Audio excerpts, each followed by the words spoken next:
Maintenant, on va tracer la manche pour notre patron. Alors, on démarre du point A, ça c'est notre point de démarrage. À partir du point A vers le bas, on va tracer la longueur de manche. Donc là, ça fait 50 cm dans mon cas. Je trace une ligne verticale. Et là, c'est le point N. D'accord? Ensuite, la largeur de manche. Du point A à droite, on va tracer une ligne horizontale. Bien sûr, là, ici, l'angle droit. À partir du point A, vous allez tracer demi-tour de poitrine plus chiffre, vous pouvez voir sur vos écrans. Ça, c'est très important. Faites attention à ça. Dans mon cas, le demi-tour de poitrine fait 38 cm, donc je trace juste 38 cm. J'ajoute rien du tout. 38. C'est pour ça que je vous dis toujours, très important, le tour de poitrine, c'est la mesure la plus importante. Donc, si on prend bien la mesure tour de poitrine, on peut tracer tout le vêtement. Alors, ça c'est le point B. Ensuite, on va tracer le cadre. Donc, du point B, on trace une ligne verticale qui est parallèle de la ligne AN. Donc, dans mon cas, ça faisait 50 cm. Donc là, je trouve pareil 50.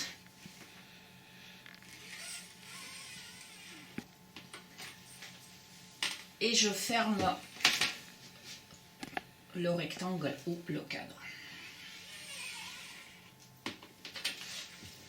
Ça, c'est le point N1.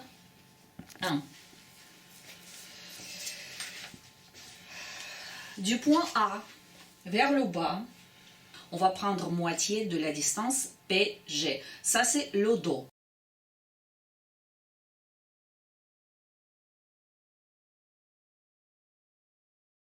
Dans mon cas, ça faisait 17,5 cm divisé en 2, ça fait 8,8 cm. Également, sur vos écrans, vous voyez les chiffres, parce que quand vous prenez moitié de la distance PG, il faut déduire certains chiffres. Ça dépend, encore une fois, de la tour de poitrine. Comme dans mon cas, tour de poitrine fait 38 cm, je déduis rien du tout. Vous faites attention selon le tour de poitrine dans votre cas. Tout est affiché sur vos écrans. Donc 8,8 cm, je trace, je descends du point A. Donc là, c'est le point O.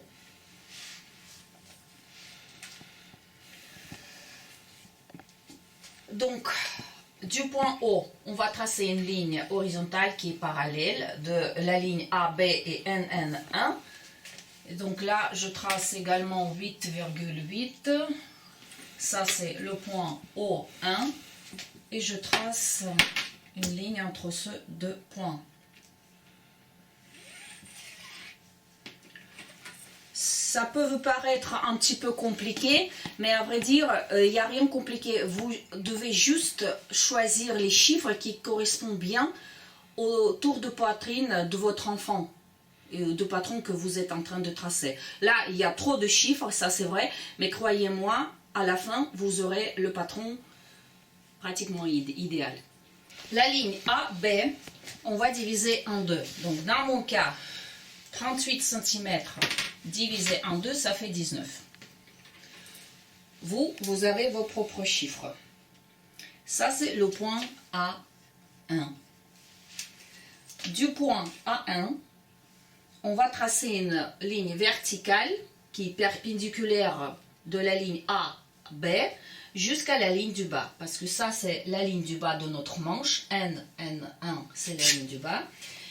Et donc là, je vais tracer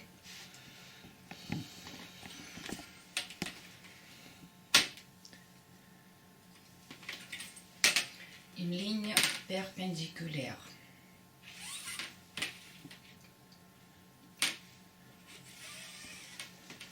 Ça, c'est le point N2. Entre les points A1 et O, A1 et O1, on va tracer des lignes discontinues.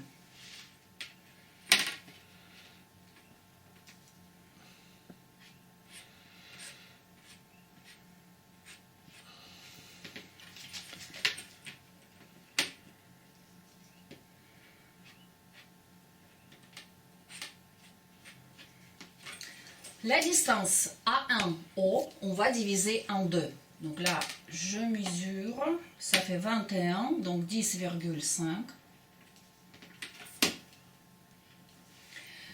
Et on va remonter. Là,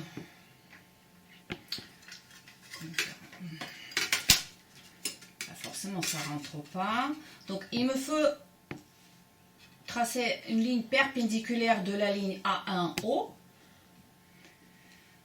Et vous allez tracer du 0,7 jusqu'à 1,5 cm cette ligne perpendiculaire en fonction de votre taille. Donc si c'est des petites tailles, 24, 26, 2 mes tours de poitrine, hein, 2 mes tours de poitrine, 24, 26, 28, 30, 32. Donc là, vous prenez 0,7, 0,8, 9, 1 cm. Plus le 2 mes tours de poitrine est élevé, donc vous prenez 1,2, 1,3, 1,5 cm. Donc admettons, moi 38, je prends 1 cm, 0,9. Voilà. Donc 0,9. La distance A1, O1, on doit diviser en 4. Alors, comment on va faire? On fait également 21 cm en 2, ça fait 10,5. Et ensuite, 10,5, on va diviser en 2. Donc, ça fait 5,25. Et encore une fois, 5,25. Une petite précision. Ça, c'est cette partie-là. Donc, vous voyez la manche. On aura bientôt la tête de manche.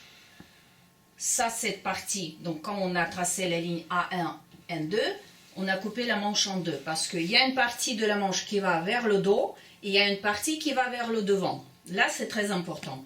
Donc, cette partie-là, ça, c'est le dos. OK? Et évidemment, ça, c'est devant. Alors, donc, on a divisé notre ligne A1-O1 en 4. 1, 2, 3, 4. Encore une fois, la ligne A1-O, on a divisé en 2. On a trouvé milieu et on a remonté une petite ligne perpendiculaire vers le haut, 0,7, 1,5 cm. Ça, c'est le point O3. Ensuite, la ligne A1-O1, on a divisé en 4. Le milieu, c'est O4, O5, pardon. Un quart, c'est O4 et O6. Maintenant, du point O6, on va descendre à l'intérieur perpendiculaire, toujours l'angle droit. Et du point O4, donc là, je vais tracer O4 par là, on va remonter perpendiculaire vers le haut. Donc, voilà. O6, perpendiculaire. Le nouveau point, c'est O7 et vous tracez 0,5, 0,7 mm. Là, je vais vous expliquer comme ça. 0,5, 0,7. Et pour le O4, on va prendre 0,6, 0,8 cm. Le point O5 bouge pas. Ce qui reste à réaliser, tracer la tête de manche. Donc là, ce deux points, on remonte. Le point O5 bouge pas. Et là, on passe par O7. Alors, ce point-là, A1, la tête de manche pratiquement horizontale. Donc, ensuite, on passe par ce point, c'est O8, pardon, j'ai pas marqué, O8, d'accord? On passe par O8, ensuite on descend et on passe par O5, on va vers O7, et là, on rejoint O1. Mais cette partie-là, la courbe doit pratiquement être sur la ligne horizontale, d'accord? Ça, c'est cette partie pour le devant. Donc voilà. Le dos. Donc à partir du point A1, notre tête de manche, elle est plate. Vous voyez, il ne faut pas que ça fasse, voilà, cette montagne. Non, pas du tout. Donc là, la tête de manche, à ce niveau-là, l'épaule, ça doit être plate. D'accord? Notre tête de manche, la courbe, elle doit être plate. Et ensuite, on passe par O3 et on arrive, voilà, au point O. Là, si vous préférez, je veux prendre le marqueur, voilà, vert. Et vous voyez comme ça, la tête de manche. Voilà. Évidemment, sur le tableau, c'est pas toujours facile. Là, ça doit être comme ça, plutôt. Voilà. Je n'ai pas trop mesuré les petites perpendiculaires. Donc, voilà la tête de manche pour la manche. Ensuite, ce qui nous reste à réaliser, du point N à droite et du point N1 à gauche, à l'intérieur, on doit tracer 1/8 de la largeur de votre manche. La largeur de manche, comment vous pouvez calculer? Donc là, vous prenez la mesure tour de poignet.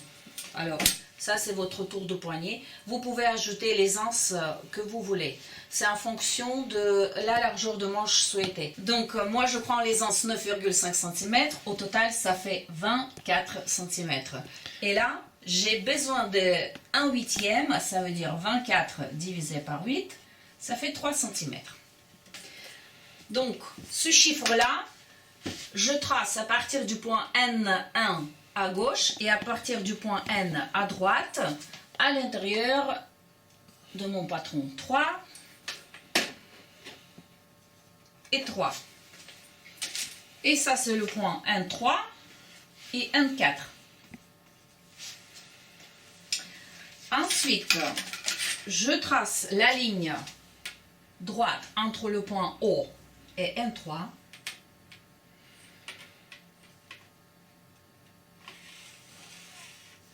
Et je trace la ligne droite entre le point O1 et N4.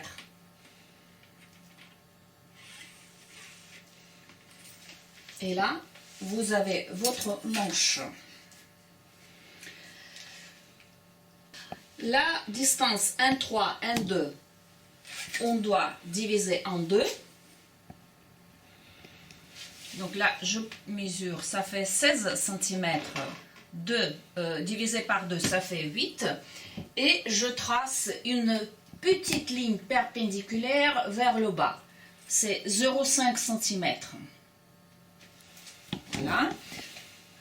Et la distance N2, N4 également, ça fait 16 cm. Je divise en 2. 18, pardon. Je divise en 2, 9. Oui. 9 cm. Je trace une petite ligne perpendiculaire vers le haut. Également 0,5 cm. Ça, c'est pour tracer la ligne du bas. Et ce qui reste à réaliser, c'est tracer votre ligne du bas. Donc là, c'est le dos. Pourquoi on avait descendu cette perpendiculaire, cette même 0,5, mais c'est très important. Quand vous regardez votre manche, le dos, c'est cette partie-là, on a quoi? On a le coude. Et pour bien envelopper le coude, parce que même quand on bouge le bras, là, cette partie a besoin un petit peu plus de tissu par rapport au devant. Parce que là, quand on plie le bras, là, ici, on n'a pas besoin de cette quantité, d'accord? C'est pour ça, pour le coude, on ajoute cette 0,5 cm. Et maintenant, donc, 1,3. On revient vers 1,2. On passe par la petite perpendiculaire. Et on arrive au 1,4. Ça, c'est votre ligne du bas de la manche.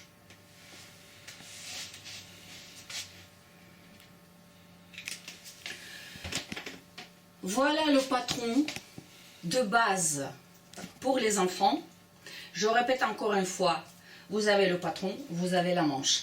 Maintenant, vous êtes libre, vous pouvez modifier, vous pouvez créer tout. Chemise, chemisette, sweatshirt, t-shirt, hoodie, sans capuche, avec la capuche, des peignoirs, également avec capuche, sans capuche, des manteaux, des petites vestes, des parkas, tout ça à partir de la base qu'on vient de tracer avec vous. Si vous avez des questions, n'hésitez pas à me poser dans les commentaires. Je vous souhaite très belle journée, également belle couture, et je vous dis à très bientôt pour une nouvelle vidéo.